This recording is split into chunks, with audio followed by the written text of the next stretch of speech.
जय हिंद दोस्तों, मैं सेबी पंजीकृत सलाहकार नहीं हूं। यह वीडियो केवल शैक्षिक और सूचनात्मक उद्देश्य के लिए बनाई गई है भाई।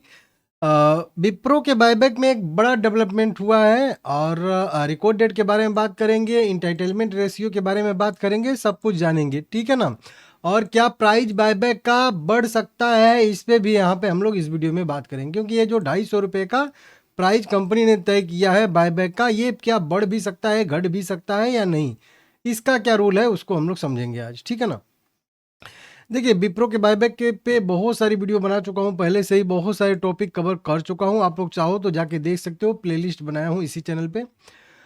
आप लोगों को मैं बताया था कि रिकॉर्ड डेट जब भी आप लोग कहते थे कि रिकॉर्ड डेट आ गया, रिकॉर्ड डेट कब आएगा, रिकॉर्ड डेट कितने दिन अभी और इंतजार करना पड़ेगा रिकॉर्ड डेट के लिए, ये सब जो आप लोगों का क्वेश्चन था, तो उसमें मैं आप लोगों को एक ही चीज़ बताया था और उसको मैं ऑफिशियल भी दिखाया था कंपनी के पीडीएफ पे कि वोटिंग हो रही है एक। अब जब तक वो वोटिंग हो नहीं जाएगी, जब तक उस बायबैक को अप्रूव कर नहीं दिया जाएगा, जब तक बायबैक के पक्ष में वोटिंग हो नहीं जाएगी, 2/3 बहुमत चाहिए होता है, मतलब हर 3 वोट में से 2 वोट अगर बायबैक के पक्ष में पड़ता है, बायबैक अप्रूव होता है, तभी जो है रिकॉर्ड डेट आएगा। नहीं तो रिकॉर्ड डेट आने का कोई मतलब नहीं है। अब मान लेते हैं कि रिकॉर्ड डेट आ गया और बायबैक में अप्रूव न हो पाया, इसके अगेंस्ट में वोटिंग हो गया, तो फिर फेल मार गया ना, तो फिर रिकॉर्ड डेट का कोई मतलब नहीं रह जाएगा। तो इससे ये होता है कि पहले उस वोटिंग में उसको जो है पास कर दिया जाए, अप्रूव कर दिया जाए, तब कहीं जाके उसका रिकॉर्ड डेट घोषित होता है। कई सारी कंपनियां ऐसा करती हैं कि पहले ही रिकॉर्ड डेट घोषित कर देती हैं, क्योंकि उनको पता होता है कि पास हो जाएगा। हालांकि कुछ बड़ी कंपनियां, जैसे विप्रो प्रो जैसी बड़ी कंपनियां होती हैं, वो पूरा प्रोसेस फॉलो करके ही रिकॉर्ड डेट घोषित करती हैं। वैसे पता तो सबको होता है कि बायबैक में जो है वोटिंग में बायबैक अप्रूव हो जाएगा। और वो कैसे? क्योंकि इसमें एक एक लोग का एक वोट काउंट नहीं होता है। जितना जिसके पास शेयर होते हैं उनके वोटिंग का उतना जो है वेटेज माना जाता है। तो प्रमोटर इसमें 72-73% है, तो 73% लोग अगर बायबैक के पक्ष में वोट देंगे तो पास ही हो जाएगा, फेल कहाँ से होगा। तो वो होता है, लेकिन प्रोसेस से कंप्लीट किया जाता है। उसी का आया है यहाँ पे अपडेट रिपोर्ट। 3 चीज़ों के लिए यहाँ पे वोटिंग हो रही थी। ये यहाँ पे बायबैक के लिए वोटिंग हुई है, उसके बाद ऊपर के साइड में देखोगे, सबसे नीचे चला आया हूँ। तो 3 चीज़ों के लिए वोटिंग हुई थी। एक इनके तुलसी नायडू करके थे, इंडिपेंडेंट डायरेक्टर की नियुक्ति के लिए 5 साल के लिए। और उसके बाद जो है एक लौरा करके मिलर करके थे, उनको भी इंडिपेंडेंट डायरेक्टर के तौर पे। और सी तीसरे नंबर पे बायबैक ऑफ इक्विटी शेयर को यहाँ पे अप्रूव करना था। तो ई वोटिंग यहाँ पे हुई थी। उसी ई वोटिंग में मैं बता दूं आप लोगों को कि सब कुछ यहाँ पे पास कर दिया गया है। 22 तारीख को यह आ रहा है, 21 तारीख वोटिंग का लास्ट डेट था, ठीक है ना। अब यहाँ पे बताया गया है कि देखिए कितना वोटिंग पड़ा है, टोटल वोटिंग कितना रिसीव हुआ है नंबर में, इक्विटी शेयर में कितना रिसीव हुआ है और कितना परसेंट वोटिंग हुआ है। लगभग 89% वोटिंग हुई है total paid up equity share का। और कंपनी के पक्ष में कितना पड़ा है, तो पक्ष में 99.99 99 पॉइंट जो है 55 पॉइंट जो है इक्विटी शेयर इनके पक्ष में पड़े। ऐसे समझिए कि 935 करोड़ इक्विटी शेयरों की वोटिंग हुई है, जिसमें से 921 करोड़ मतलब शेयरों की वोटिंग जो है वो इन रेजुलेशन के पक्ष में हुई है, मतलब इंडिपेंडेंट डायरेक्टर के। वहीं पे बायबैक वाला अगर हम देखेंगे तो यहाँ पे देखिए बायबैक के लिए वोटिंग हुई थी। 935 करोड़ इक्विटी शेयरों की वोटिंग हुई थी, 89%। और लगभग 924 करोड़ इक्विटी शेयर जो है इस वोटिंग मतलब फेवर में पड़ा है यहाँ पे, ठीक है ना, रेजुलेशन के। तो ये पास कर दिया गया है, तो अप्रूव कर दिया गया है कुल मिला के, समझ रहे हो। तो बायबैक ये पास हो गया।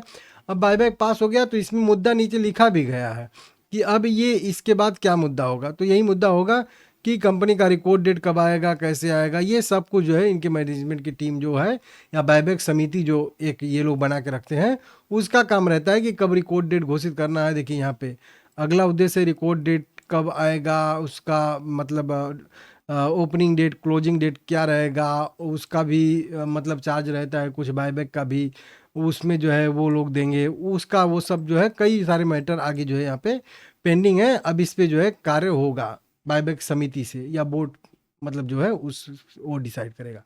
तो इस तरीके से यहाँ पे कुल मिला के खुशखबरी यही है, कह लीजिए कि बायबैक पास कर दिया गया, और ये पास होना भी था, मैं आप लोगों को पहले से ही बताया था, ठीक है। तो यहाँ तक तो ये कंप्लीट हो गया।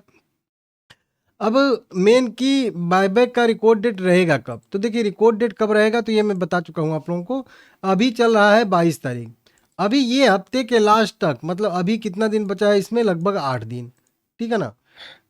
ये आज तो लगभग लास्ट ट्रेडिंग सेशन ही हो गया इस हफ्ते का।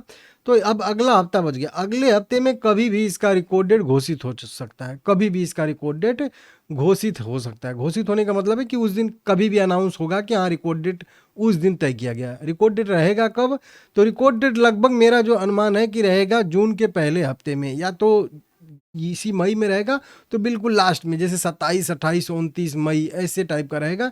नहीं तो जून के पहले हफ्ते में इसका रिकॉर्ड डेट रह सकता है, 1 जून से लेकर 6 जून के बीच में।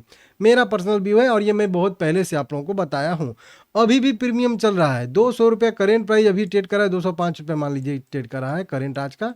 और अभी 250 रुपये पे कंपनी बायबैक करी, तो अभी भी लगभग 25% के आसपास का प्रीमियम अभी भी ट्रेड करा है। एक टाइम पे तो अभी 2-3 दिन पहले बताया था 30% का प्रीमियम ट्रेड करा था, जब शेयर 180 या 90 के आसपास पहुंच गया था। तो उस समय तो 30% का प्रीमियम ट्रेड करा था, तो आप लोगों को बताया था कि बहुत बढ़िया आया है प्राइस, एकदम छोड़ना ही नहीं है। तो वही चीज़, जिसने नहीं छोड़ा होगा उसको और बढ़िया हुआ होगा। वैसे भी इसका एक्सेप्टेंस रेशियो का जो हिस्ट्री है वो बहुत बढ़िया है। 50% तो नॉर्मल आ ही जाता है एक्सेप्टेंस रेशियो, मतलब आधे शेयर आपके तो बायबैक में जाने, मतलब मान के चलिए एक तरीके से तय ही है, उतना जाता ही जाता है। 5%, 50% इक्विटी शेयर, हर 10 में से 5 इक्विटी शेयर, 100 में से 50, 1000 में से 500, ये जाएंगे ही जाएंगे, ऐसा हिस्ट्री इसका कह रहा है, ठीक है ना। जब ही आएगा रिकॉर्ड डेट आप लोगों को बताऊंगा। इंटाइटलमेंट रेशियो की बात करेंगे तो मैं कई बार कैलकुलेशन इसको किया हूँ, लेकिन कई सारे नए नए लोग आ जाते हैं तो पूछना शुरू कर देते हैं कमेंट में। देखिए अभी के हिसाब से इतना मान के चलिए कि हर 4 शेयर के बदले में हम लोगों का 1 शेयर बायबैक में जा रहा है रिटेल कैटेगरी में, क्योंकि 41 करोड़ के आसपास जो है रिटेल इन्वेस्टर के पास शेयर है। हालांकि वो शेयर कैपिटल के हिसाब से होता है, लेकिन फिर भी ठीक है मान के चलिए। तो हर 4 शेयर में से 1 शेयर, मतलब लगभग 25% के आसपास का तो एक्सेप्टेंस रेशियो, इंटाइटलमेंट रेशियो हम लोगों का ऐसे ही है। और नॉर्मल कैटेगरी में, और ये रिटेल कैटेगरी में है, रिटेल कैटेगरी में आने के लिए क्या करना पड़ेगा, आप लोगों को 2 लाख रुपए से कम के शेयर रखने पड़ेंगे रिकॉर्ड डेट तक। अब ये आपको नहीं पता चलेगा तो मैं बोलूँगा कि कम से कम आप जो है 1000 इक्विटी शेयर या उससे कम रखेंगे तो आप रिटेल कैटेगरी में आ जाओगे, ठीक है ना। उससे ज़्यादा रखोगे तो फिर जो है हो सकता है कि आप रिटेल कैटेगरी से बाहर भी हो जाओ। वो रिकॉर्ड डेट से 1 दिन पहले पता चलता है और उस दिन बताऊंगा, उस दिन एडजस्टमेंट करना पड़ता है। सेफ जाना चाहते हैं तो मैं बोलूँगा कि 950 इक्विटी शेयर आप खरीद लेंगे तो 950 इक्विटी शेयर जो है वो रिटेल कैटेगरी में आ ही जाएगा, चाहे ऐसे चाहे वैसे उलट पलट के कैसे भी, ठीक है ना। तो इसको आप समझ लीजिए, सेफ अगर जाना चाहते हैं 900, 950, नहीं तो इस तरीके से 1000 इक्विटी शेयर तक जो है रिटेल कैटेगरी में आ जाएगा। नॉर्मल कैटेगरी की बात करेंगे तो नॉर्मल कैटेगरी में हर 20 शेयर के बदले में लगभग 1 शेयर बायबैक में जाएगा, जिसको कहते हैं लगभग 5% का इंटाइटलमेंट रेशियो। तो रिटेल कैटेगरी में जो है 21% का एक्सेप्टेंस रेशियो आ रहा है, नॉर्मल कैटेगरी में 5% का एक्सेप्टेंस रेशियो, ठीक है ना, इंटाइटलमेंट रेशियो। ये आप लोगों को कई बार समझाया हूँ, इसको आप लोग ध्यान से समझ लीजिएगा। 4 शेयर के बदले में 1 शेयर और 20 शेयर के बदले में 1 शेयर, नॉर्मल कैटेगरी में, रिटेल और नॉर्मल, ठीक है ना। इस तरीके से किसके पास कितने कितने इक्विटी शेयर हैं, कभी टाइम मिलेगा तो और अच्छे से समझा दूंगा आप लोगों को, ठीक है ना।